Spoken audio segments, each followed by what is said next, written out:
Yes, Maulana. All right, perfect. We will start then, inshallah. أعوذ بالله من الشيطان الرجيم. بسم الله الرحمن الرحيم. الحمد لله رب العالمين، والصلاة والسلام على رسوله الكريم وعلى آله وأصحابه أجمعين. رب اشرح لي صدري ويسر لي أمري واحلل عقدة من لساني يفقهوا قولي. اللهم أخرجنا من ظلمات الوهم وأكرمنا بنور الفهم، وافتح علينا بمعرفة العلم، وسهل أخلاقنا بالحلم، واجعلنا ممن يستمعون القول فيتبعون أحسنه. اللهم اجعل أعمالنا خالصة لوجهك ولا تجعل فيها حظا لغيرك. وصل اللهم على سيدنا ونبينا ومولانا محمد وعلى آله وأصحابه أجمعين، والحمد لله رب العالمين.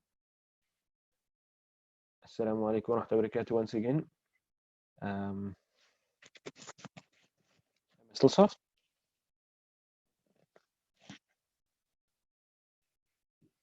No, it's fine, Maulana. All right, perfect, inshallah. I make to that everyone as well. You have had a good week and you will have a good week ahead, inshallah. Um, we started last week with chapter number 14, right? You had to do the first 3 in your groups and the rest of the page for homework. Is that correct?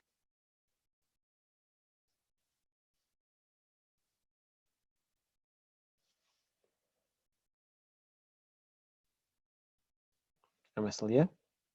Yes, Maulana. Well, we did That's up to correct. 14. Okay, Yes. cool. So what we'll do now is, inshallah, we will go through page number 14, check the meanings. If anybody has any questions, ask those questions. If not, we will carry on, break away into our groups, and carry on with this, inshallah. Before we do that, just a reminder, if you have any questions about anything, you can just unmute yourself, or you can put your hand up, or you can type it in the chat box. But please don't hesitate um, from participating. We actually quite like your participation. Right, so chapter number 7. Just a reminder, we're going through every week, we're going through like new sections of the story. However, the purpose of going through the story is actually more repetition. For example, if you were in class, if you had a longer period of time to spend on this, I would have read um, from the beginning of the story to where we are more often. Um, but due to time constraints, etc., I'm not doing that. So what I would like from you guys to do is that in your spare time, in your whenever, make time actually, read the story repeatedly. And you may think, hey, I already know the content of the story. Why must I read it? You're not reading it for the content of the story. You're reading it uh, for the repetition. And that repetition will, inshallah, familiarize you with correct Arabic sentence structures and correct Arabic usages of words, and also correct Arabic expressions. Right? It's that familiarity that will make them easy to understand or to bring to mind when you are trying to understand something in Arabic. Um, and in so doing, this is a practical step to aid your understanding of the Arabic language. And I think that's very, very important. Um, if you have children, small children especially, read the story to them. I'm sure you read something to them. Um, read the story to them and make some actions or whatever it is. They'll understand. Don't tell them Kaukaban means star. No. Just say Kaukab and then you draw a star for them or something or point at one. I'm telling you, these kids pick up stuff so quickly. It'll benefit you and it'll benefit them as well. And in actual fact, that exercise of trying to explain it to someone without using the English words will solidify the meanings in your own mind. So remember, this reader, we're not doing this reader so that you can know the story of Ibrahim alayhi salam. If I wanted you to know the story of Ibrahim alayhi salam, I would have given you a much more detailed um, description of the life of Ibrahim alayhi salam. I would probably have given it to you in English so that you could get the story. That's not the purpose. The point is to learn Arabic. interact with Arabic and to try and bring meanings to mind from the Arabic itself, right? And that's why, to be honest with you, like I don't check translations of words, and I don't honestly, I don't really care about the precise translations of the word, because our purpose here is not to be able to translate Arabic. Our purpose is to be able to understand Arabic. I think there's a difference between those two things. So yeah. Bismillah. If you guys have any suggestions also for the rest of the class, things that you can do, things that you find very beneficial, you can type them in the chat box, whatever, share it with other people. Other people will also benefit and you get reward from that. That's Bismillah. Let's go through this chapter number 7. Man Rabbi. Man Rabbi.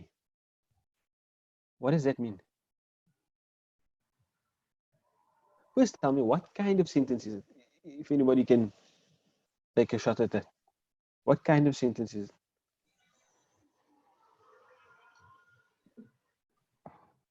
Is it a ismul majroor? I mean, harful jar and ismul majroor? Nope. Min, remember, min is a harful jar. Oh, But not man. Okay, I see. What does man mean? Who? Man is who? Who, right. That's why we added that at the beginning. Man kasal asnam. Now, when you have that man at the beginning of the sentence, that you can recognize a question, you already know the sentence is going to be a question. So there's no question mark there. But remember, Arabic, like all these punctuation marks that we put in here, we just put it in here like to make you understand it. But in classical Arabic, there's no punctuation marks. You're never going to pick up a hadith book and find a semicolon there and a comma and quotation marks. No, you're not going to find any of that. Right? And like I said, even with the Quran, like the earlier scripts of the Quran, you wouldn't even find tashkil, is and uz. You won't find that. Earlier than that, you wouldn't even find dots on the letters. And people could still understand it from there. And I'm sure if I'm going to show you something, you'll also be able to understand it a little bit. So there's no question mark by man Rabbi, but that is a question. That means man, who is Rabbi? Rabb means Lord. Rabbi, my Lord. There's a lot of more meaning to the word Rabb, but we're not here for tafsir. We just want to understand the thing superficially. Right? So, man Rabbi, who is my Lord? Line number 1. ذات ليلة رأى إبراهيم كوكبا فقال هذا ربي. One night, Ibrahim saw a star. So he said, هذا ربي, this is my Lord. Line number 2. ولما غاب الكوكب قال إبراهيم لا هذا ليس ربي. And when the star disappeared, Ibrahim said, no, this is not my Lord. لا, no, هذا ليس ربي. This is not my Lord. Number 3. ورأى إبراهيم القمر فقال هذا ربي. And Ibrahim saw the moon, then he said, this is my Lord. ولما غاب القمر قال إبراهيم هذا ليس ربي. And when the moon disappeared, غاب, to disappear, you know the word from the غيب, unseen. And when the moon disappeared, قال Ibrahim said, هذا ليس ربي, this is not my Lord. وطلعت الشمس فقال إبراهيم هذا ربي هذا أكبر. The sun rose. So Ibrahim said, this is my Lord, this is greater. This is greater. هذا أكبر. This is greater. ولما غابت الشمس في الليل قال إبراهيم لا هذا ليس ربي. And when the sun disappeared into the night, Ibrahim said, no, this is not my Lord. Any questions?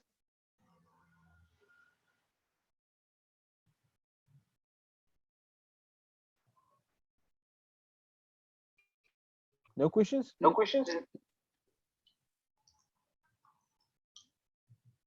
No, Maulana. We, Okay. we know why it is Ghabati. Okay. Ghabat, because Shams is Ghabat. But I thought maybe somebody would ask me about this one here. هذا أكبر.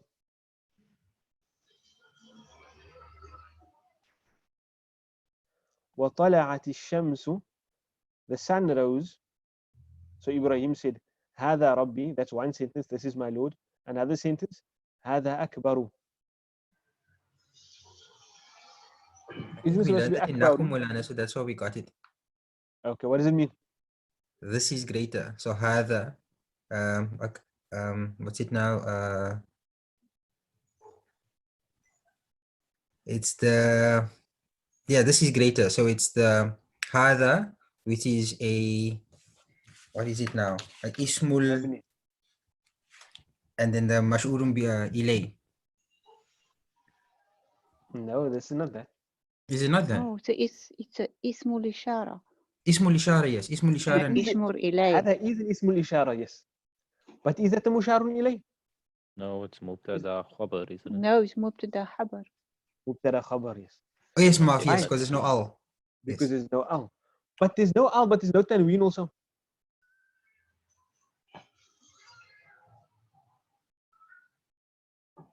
So then it's a mudaf and mudafun ilayh.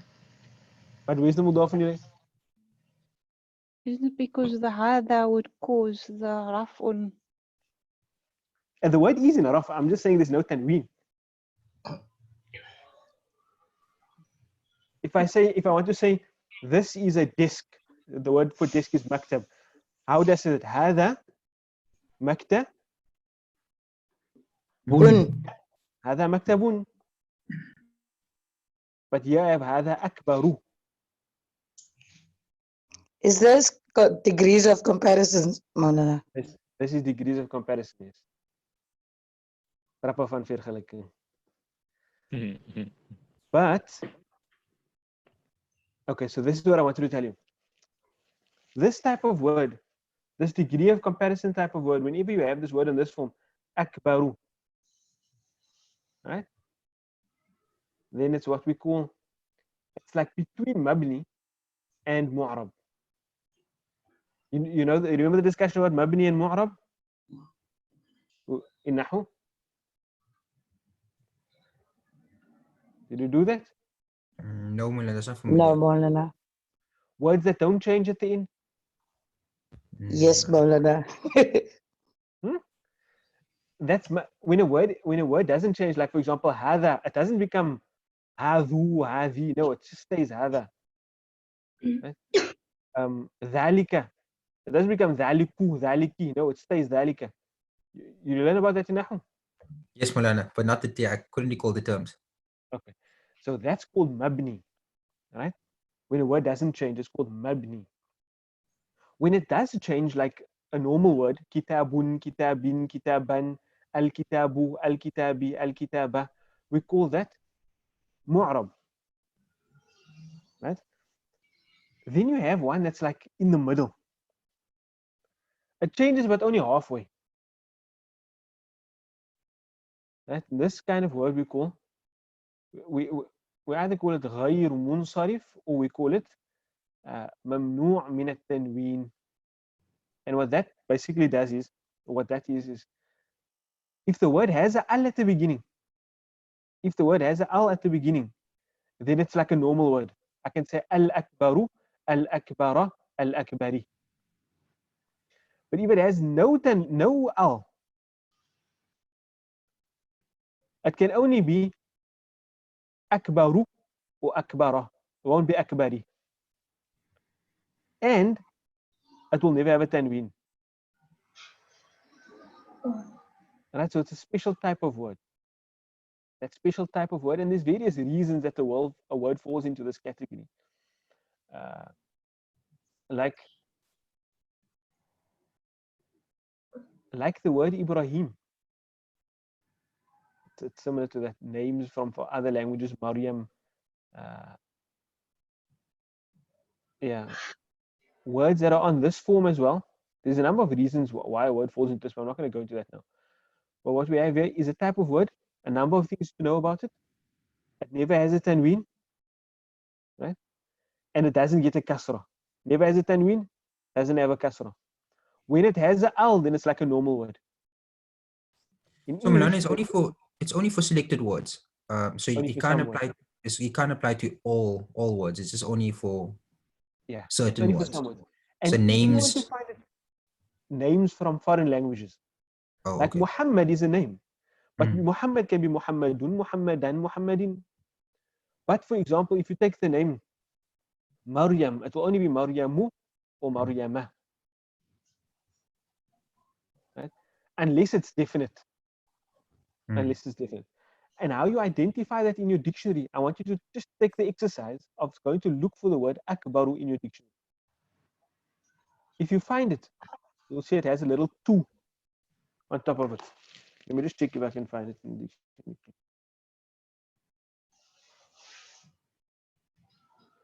You can check it out as well.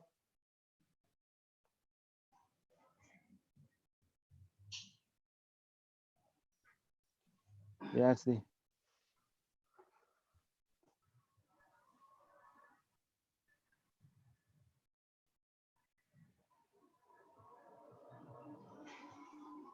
If you find the word akbar, right? Look under kaf bara, and then you go down, down, down.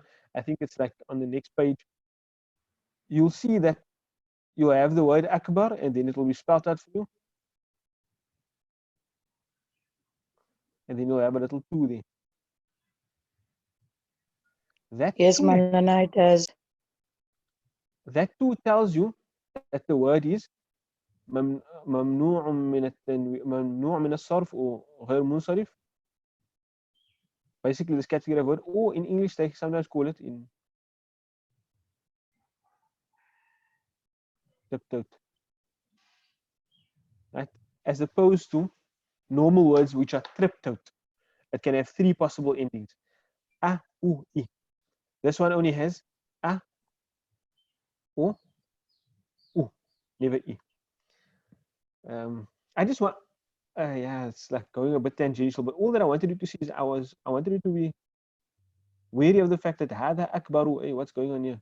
Supposed to be هذا أكبرون وهذا أكبر, هذا الأكبر. But now we know why it's هذا أكبر. This is correct as it is. It's the only correct way actually to say what Now, one. Malana, between the U and the A, when is it decided? Okay, Between when it's in U a raf, when it's in a raf, then it will be U. When it's in nasb, then it will be A. When it's in jar, it will also be A. Like, yeah. When it's in a raf, a normal, like a raf is normally U, nasb is normally A, but jar is usually I. Now, because this one can't go all the way down to I, we just leave it there at A. All right. I think Milana, the question is in this sentence, why wasn't it akbara? Okay. It Well, wouldn't sound right. It wouldn't put sound right. something. Okay, good. Okay, that means you're having a getting familiarized with sentence structures. But why wouldn't it be A? Because there's nothing causing it to have a. Okay. Remember, the natural state of words are raf, and it depends on the function that it's playing. So here we have mubtada, and here we have khabar. So my khabar must be in raf. Therefore, Yes. this one is Okay. raf. Okay. Why is it Hada and not Hadi if Shams is the female word? So we refer to it Tada'ati Shams, right? So it refers to the female, but when we say Hada, we refer to it as the male. Okay. You see, because when we're referring to it as the shams, as that inanimate thing over there, right? Then he refers to it in the feminine form, indicating that it's not a sentient being. It's a thing, right? where actually no, yeah, the word is actually feminine. But the reason he's referring to it as hada is because he's referring to it as a Rabb. And a Rabb is a masculine word. Okay. So he's saying, yeah, hada Rabbi. Yeah. He's referring to it as what does a Rabb do? So he's saying this thing here that looks like the sun, this is not actually just the sun. This is actually my Rabb. Now, yeah, there's different tafasir of the story. Yeah. Was Ibrahim alayhi salam actually asking himself these existential questions and then you know, and then coming to recognize that no, this is not my Lord, this is not my Lord. Or was he just asking these questions out aloud so that these people could see the falsity of these notions? Basically, there's different tafasir for the story, but we just want to focus on the questions now. So what we're going to do now is break out into our groups. The next section is very easy. Inna Allah hayyun la yamut. Inna Allah baqin la yaghib. Same sentence structures.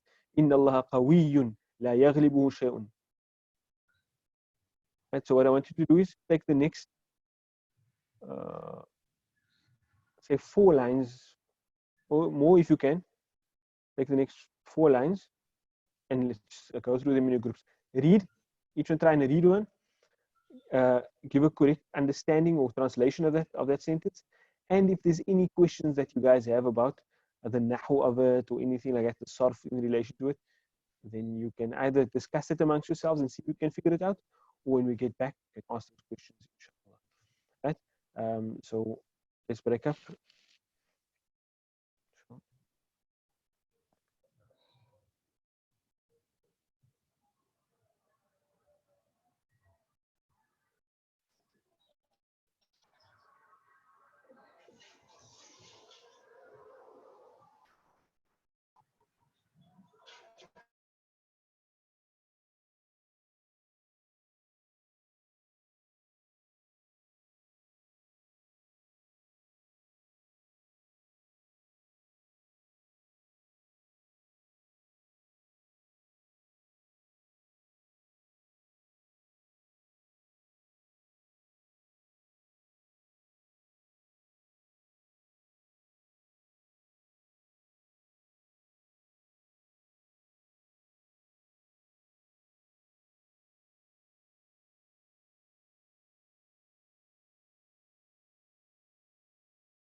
Assalamu alaikum wa rahmatullahi wa barakatuh. Nasreen, can we get everyone back, please?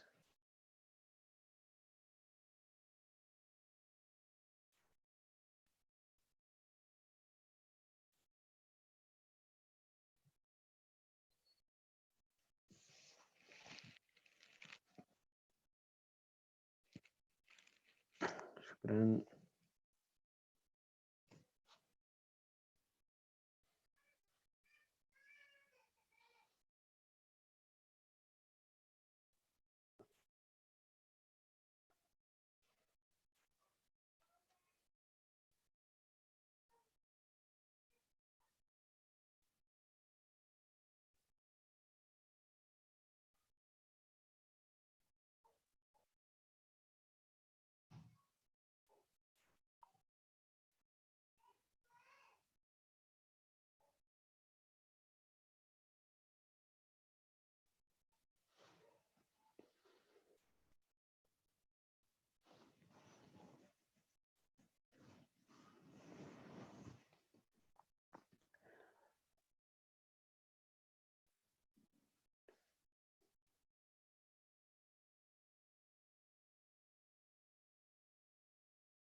All right, is everyone back?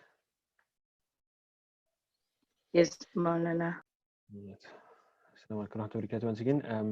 All right, are there any questions with that? I think it's pretty straightforward.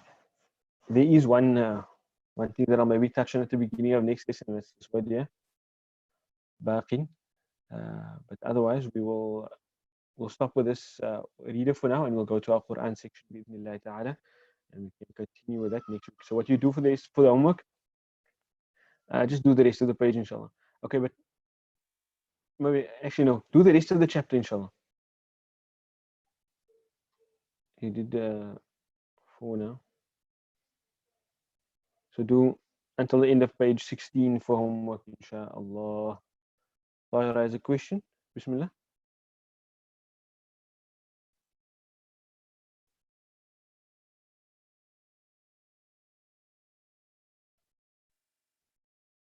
Sheikh, I was on mute.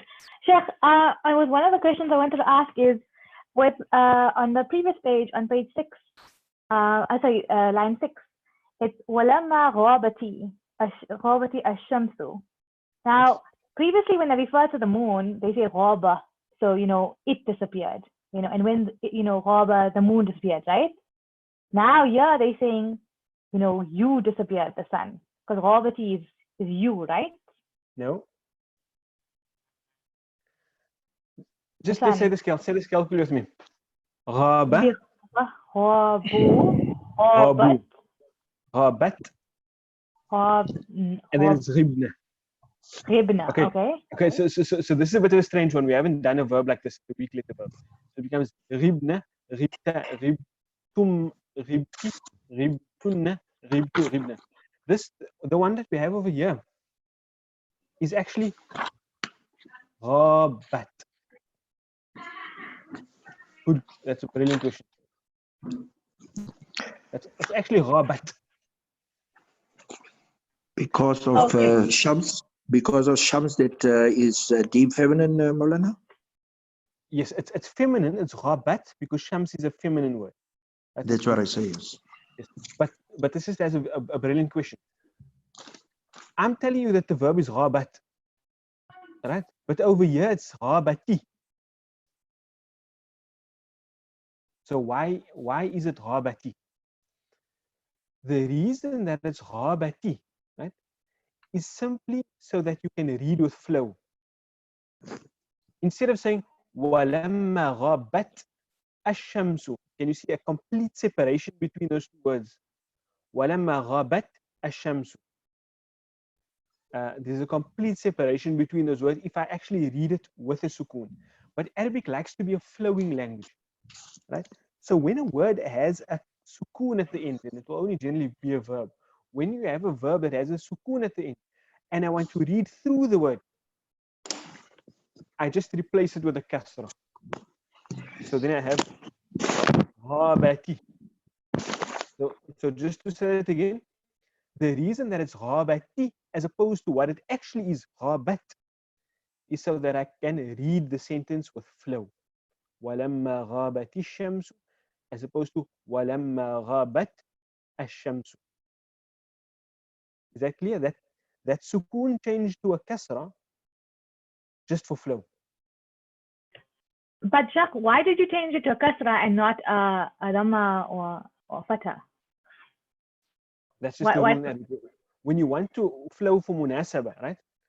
Generally, when there's a sukoon, you're always going to change it to a kasra for flow. Why? Why is that the case? Because there's no verb. Actually, the first, there's a number of reasons. Number one, past tense verbs don't have hals, right? So it doesn't. It's not like you're changing it between a raf, nasb, and jar or anything like that. You're just putting the kasra there for no other reason but for flow. If there were a rule like dhamma and fatha and kasra, then one may think that it's a type of changing the hal of the verb, but it's not that. Right? It's just for flow. So the rule is that you change it to a kasra.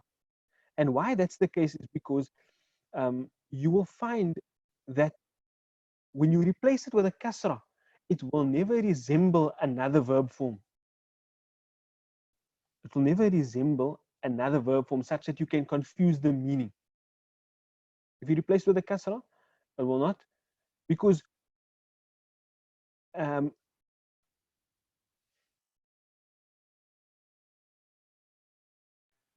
yeah, it will never. For example, if the verb form is fa'alat, right, and then I replace it with a kasra, right? There's no other verb form that has fa'alati.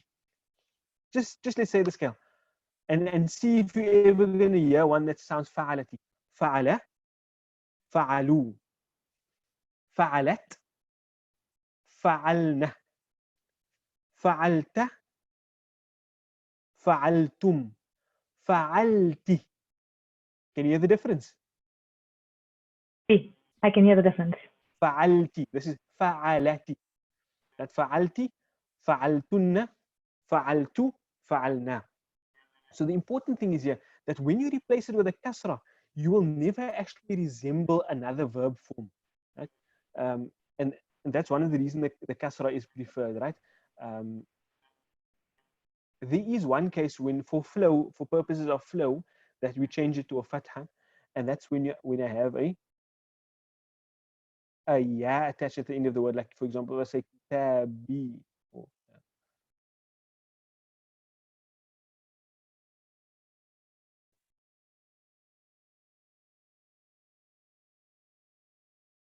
If I add this ya at the end of the word, this ya mutakallim, the ya that means my, then to flow through it, you'll replace it with a fatha. But in general, you replace it with a kasra. This has got nothing to do with hals or anything like that. It's just to create a flow. When I see that to pronounce this thing correctly, I'm going to have to stop completely on one word and then begin anew with the next word. Arabic doesn't like to do that. It likes to be a flowing language. So then I just put a haraka that allows me to flow. What haraka do I choose? Kasra, because that's the kasra that we use for, or that's the haraka that we use for flow. Unless it's a ya, this ya that means my, then I replace it with a fatha. Understood? Shukran Sheikh. And is it because there's a shadda on the ashamsu? That's why they needed to make it flow? Is it because of that? So that's how you know when they need to be slow. Remember the word ashamsu is actually al plus shamsu, right? But because sheen is one of the huruf shamsiya, the sun letters. I don't know if you guys learned that in Nahu. Like there's some words where I'll say al-qamaru. We call those the huruf qamariya. The al is actually completely pronounced. And then we have what we call huruf shamsiya, which are letters wherein the al is not pronounced, like ash-shamsu. What other examples? Ash-shamsu, ad-daru, ad-daru. I don't say al-daru, I say ad-daru because of the pronunciation origins of those letters. So ad-daru, ash-shamsu, al-dhailu. I don't say the al actually. Right. So all that I'm pointing out is that word is al plus shamsu. So if I were to write it out like that,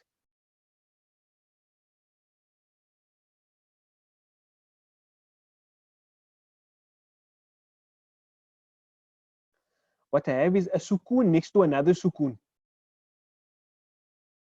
Two sukoons next to each other. And that's what creates the separation.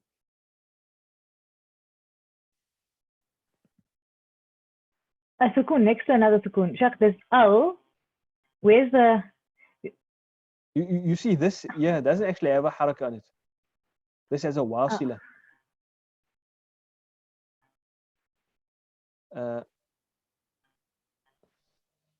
Al is actually like this. There's no ah on the al. I put the ah there so that I can say it. Otherwise, normally I don't put al there. For example, if I give you this word here.